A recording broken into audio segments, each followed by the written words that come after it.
तो दोस्तों, आज की इस वीडियो में हम लोग लेकर आए हैं एक नया ही कोर्स का लॉन्च किया जा रहा है, जिसमें आप लोगों के FY UG का सिलेबस जो है हिंदी का उसे कवर किया जाएगा, जो कि NEP 2022 का है। फर्स्ट सेमेस्टर DSC 101 का आज हम लोग देखने वाले हैं। आखिर आप लोगों के सिलेबस में क्या पढ़ने के लिए दिया जाता है, खास करके असम यूनिवर्सिटी के बच्चों के लिए। ठीक है, हिंदी साहित्य का इतिहास, जिसे हम लोग DSE 101 जितने भी लोगों ने सिलेक्ट किया होगा उन लोगों का कोर्स, सबके लिए एक ही सिलेबस है ये। ठीक है, और इसको अगर आप लोग एग्जाम में लिखेंगे तो आप लोगों के एग्जाम के कोड के हिसाब से ये इस तरह से लिखा होना चाहिए, HINDSC, उसके बाद होना चाहिए 101। ठीक है, और इसमें जो सिलेबस है वो कौन सा क्या क्या दिया गया है, सभी को हम लोग अभी डिस्कस करेंगे डिटेल्स में। और एक बात, हिंदी साहित्य का इतिहास जो है यहाँ पे लिखा गया है, इसे हम लोग रीतिकाल तक देखेंगे। इस इकाई में या फिर इस सिलेबस में रीतिकाल तक पढ़ने के लिए आप लोगों को दिया जाता है। इस सिलेबस का उद्देश्य क्या है? तो उद्देश्य है, इस प्रश्न पत्र का उद्देश्य स्नातक के विद्यार्थियों को हिंदी साहित्य इतिहास के आदिकाल से लेकर रीतिकाल तक की विभिन्न परिस्थितियों प्रवृत्तियों से परिचित कराना है। और इसकी उपलब्धि के बारे में भी दिया गया है कि इस पाठ्यक्रम के अध्ययन के बाद विद्यार्थी जो होंगे उनको आदिकाल के बारे में, भक्तिकाल के बारे में और रीतिकाल के विभिन्न कवियों, काव्यधाराओं एवं उनके विविध पक्षों की जानकारी भी प्राप्त कर पाएंगे। तो सबसे पहला हमारा जो इकाई है इसमें साहित्य इतिहास लेखन, इकाई नंबर 1 है इतिहास साहित्य इतिहास लेखन। मतलब इसमें साहित्य इतिहास लेखन की परंपरा जो है वो कब से मानी जाती है, किस तरह से साहित्य को बनाया गया, किस तरह से लिखा गया, उसके अंदर हम लोगों को सब पॉइंट मिलता है। क्या है हमारे लिए सब पॉइंट?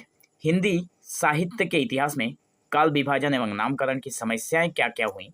जब हिंदी साहित्य का इतिहास जब लिखा जा रहा था, जब उसका या फिर जिसका जो उसका काल है, आदिकाल, भक्तिकाल, रीतिकाल, आधुनिक काल, जब उसे डिवाइड किया जा रहा था तो उसके सामने कौन कौन सी समस्याएं उत्पन्न हुई थी, किस तरह से उसका नामकरण रखा गया, इन सारी चीज़ों के बारे में हम लोग डिटेल्स में देखेंगे।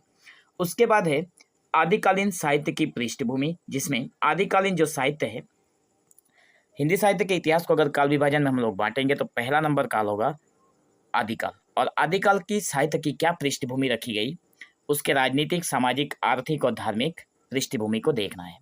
उसके बाद है आदिकालीन साहित्य का वर्गीकरण किया गया।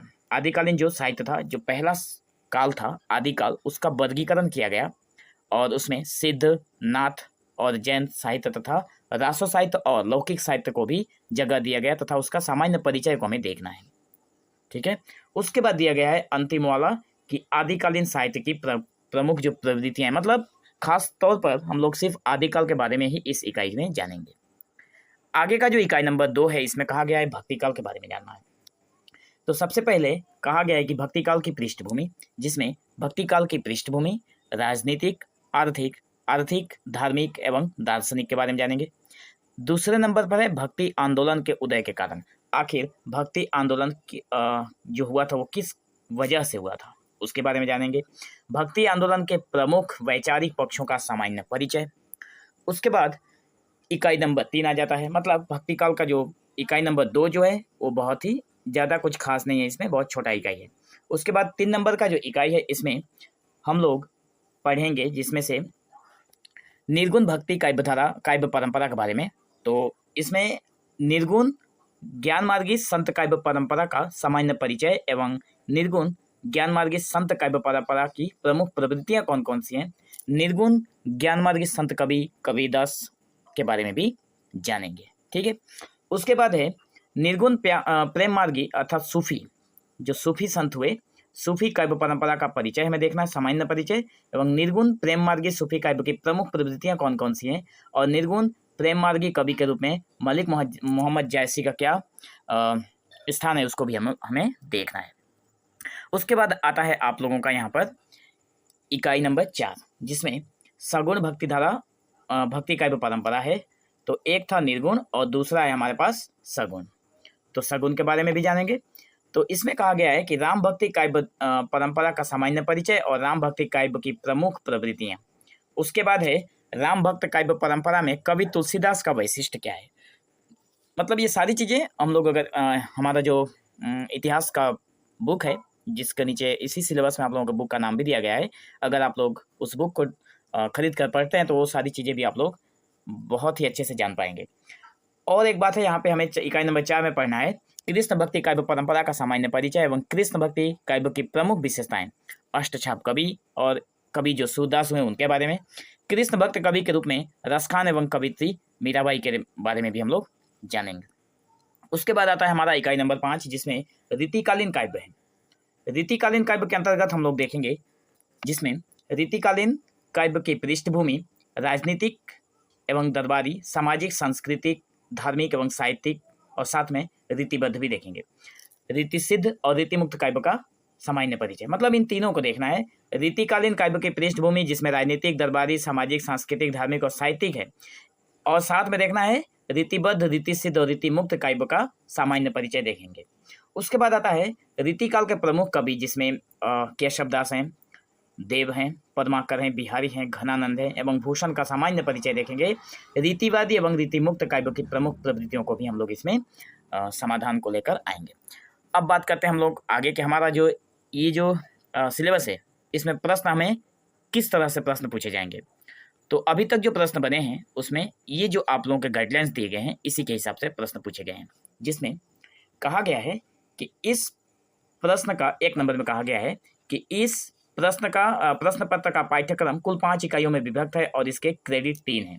मतलब इसको 3 क्रेडिट में रखा गया है और इसके जो 5 इकाइयाँ, मतलब इसमें 5 चैप्टर आप लोगों को पढ़ना है। इकाई मान लीजिए, चैप्टर आप लोगों को 5 चैप्टर पढ़ना है।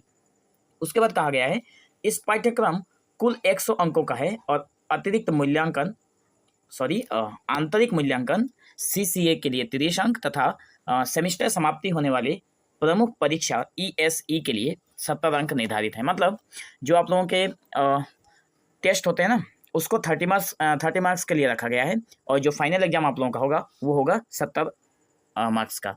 तो कुल मिलाकर आप लोगों का 100 मार्क्स हो जाएगा। उसके बाद इसमें बताया गया है कि आंतरिक मूल्यांकन में जो यहाँ पर आंतरिक मूल्यांकन में न्यूनतम उत्तीर्णक 12 अंक एवं मुख्य परीक्षा में न्यूनतम उत्तीर्णक 28 अंक है। मुख्य परीक्षा की निर्धारित अवधि 3 घंटा है। अब ध्यान से सुनिए, यहाँ पर आप लोगों को ये सारी चीज़ें जानना बहुत ज़रूरी है, क्योंकि एग्जाम से पहले अगर आप लोग ये सारी चीज़ें नहीं जानेंगे तो एग्जाम को क्लियर करना बहुत मुश्किल हो जाएगा। और बहुत तरह के प्रॉब्लम्स के कारण ही बहुत सारे बच्चे जो क्लासेस हैं उसको बीच में छोड़कर पढ़ाई छोड़ देते हैं। तो आप लोग अगर डिटेल्स में सारी चीज़ों को जानेंगे तो आप लोगों को इसमें कोई दिक्कत नहीं होगी। तो आंतरिक मूल्यांकन मतलब जो आप लोगों के कॉलेज से टेस्ट लिया जाएगा, जिसमें आप लोगों को 12 मार्क्स चाहिए पास करने के लिए 30 मार्क्स में से। लेकिन जब आप लोगों का 70 मार्क्स का एग्जाम पूछा जाएगा तो उसमें आप लोगों को क्वालिफाई करने के लिए सिर्फ 28 मार्क्स चाहिए। इस बात पर आप लोग ध्यान रखिए, ठीक है। और बाकी सारी चीज़ें हैं जो 30 मार्क्स में 12 मार्क कैसे आएंगे वो आप लोगों के कॉलेज से जरूर बता दिया जाएगा जब आप लोग क्लास करेंगे तो। उसके बाद है यहाँ पर मुख्य परीक्षा के अंतर्गत प्रत्येक इकाई से 2-2 निबंधात्मक प्रश्न अथवा दीर्घ उत्तरीय प्रश्न दिए जाएंगे एवं प्रत्येक इकाई से 3-3 लघु उत्तरीय प्रश्न दिए जाएंगे। अब यहाँ पर ध्यान से समझिए आप लोगों के क्वेश्चन का पैटर्न क्या है। मान लीजिए इकाई नंबर 1 है। 1 नंबर इकाई से आप लोगों को 3 प्रश्न पूछा गया, जैसे क नंबर, ख नंबर और ग नंबर। 3 प्रश्न का आप लोगों का 2 मार्क्स करके होगा, तो इसका हो जाएगा 6 मार्क्स। लेकिन यहाँ पे कहा गया है कि जो मुख्य परीक्षा के अंतर्गत मतलब आप लोगों का जो सेमेस्टर का लास्ट अंतिम एग्जाम जो होगा, यहाँ पे 30 मार्क्स वाले के बारे में मैं कुछ भी नहीं बोल रहा हूँ। जो ये 70 मार्क्स का एग्जाम होगा उसके बारे में मैं बता रहा हूँ कि मान लीजिए आप लोगों का सेमेस्टर खत्म होने वाला है और सेमेस्टर के लास्ट में आप लोगों का 70 मार्क्स का जो एग्जाम होगा उसमें कहा गया है कि मुख्य परीक्षा के अंतर्गत प्रत्येक इकाई से 2-2 निबंधात्मक प्रश्न अथवा दीर्घ उत्तरीय प्रश्न दिए जाएंगे और प्रत्येक इकाई से 3-3 लघु स्तरीय प्रश्न पूछे जाएंगे। ये देखिए, लघु स्तरीय प्रश्न का मतलब हो गया 2 मार्क्स का क्वेश्चन रहेगा और 3 प्रश्न दिए जाएंगे। यहाँ पर लिखा गया है 3-3 लघु स्तरीय प्रश्न दिए जाएंगे। तो 3 प्रश्न दिए जाएंगे जिसका आप लोगों का टोटल हो गया 6 मार्क्स, जिसमें से आप लोगों को लिखना है सिर्फ 2 का, किसी 2 का ही आप लोगों का आंसर लिखना है। जैसे अगर 2 का लिखते हैं तो आप लोगों को हो जाएगा कितना, 4 मार्क्स। ध्यान से समझ लीजिए। उसके बाद नीचे वाले पॉइंट में कहा गया है आप लोगों को 3 में से 2 प्रश्नों का आप लोगों ने आंसर दे दिया तो आप लोगों के 4 मार्क्स यहाँ पर हो गए हैं।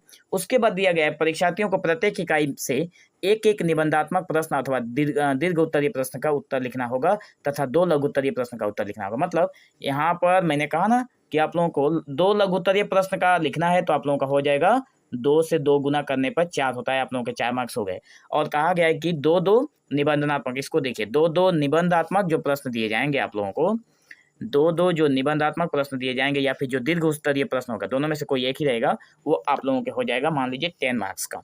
तो 2 दिया रहेगा, उसमें से आप लोगों को एक ही लिखना है, ठीक है।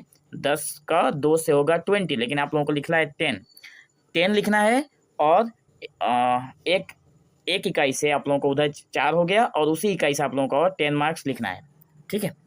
तो इसमें हम लोग प्लस करेंगे 10, तो टोटल हो जाएगा आप लोगों का 14 मार्क्स। 14 मार्क्स आप लोगों के एक इकाई से पूछा जाएगा क्वेश्चन, और बाकी अगर आप लोग इसको 5 से गुना करेंगे तो आप लोगों का टोटल हो जाएगा 70। मतलब सारे यूनिट में या फिर सारे इकाई में आप लोगों को इसी तरह से क्वेश्चन देखने को मिलेंगे। 3-3 क्वेश्चन, 2-2 मार्क वाला आप लोगों को 2 लिखना होगा, और 10 मार्क्स का एक क्वेश्चन लिखने से ही आप लोगों का यहाँ पर 70 मार्क्स हो जाता है। अब यहाँ पर भी देख लीजिए ध्यान से, यहाँ पे कोई पॉइंट छूटा नहीं छूटा है, इसको भी ध्यान से देख लीजिए। प्रत्येक यहाँ पे कहा गया है कि प्रकार उस कुल 15 प्रश्नों को उत्तर देने होंगे। मतलब यहाँ पे टोटल आपको 15 प्रश्नों को उत्तर देने होंगे, और प्रत्येक दीर्घ उत्तरीय प्रश्न के लिए 10 अंक, मतलब दीर्घ स्तरीय वही मैंने कहा 5 यूनिट में 50, और प्रत्येक लघु स्तरीय मतलब जो शॉर्ट क्वेश्चन आंसर होंगे उसमें आपको 2 अंकों का लिखना होगा, 10 क्वेश्चन, 5 यूनिट में टोटल 10 क्वेश्चन लिखना होगा, तो हो गया आप लोगों का टोटल 20। तो ये टोटल मिलाकर हो गया 50 और 20 70, ठीक है।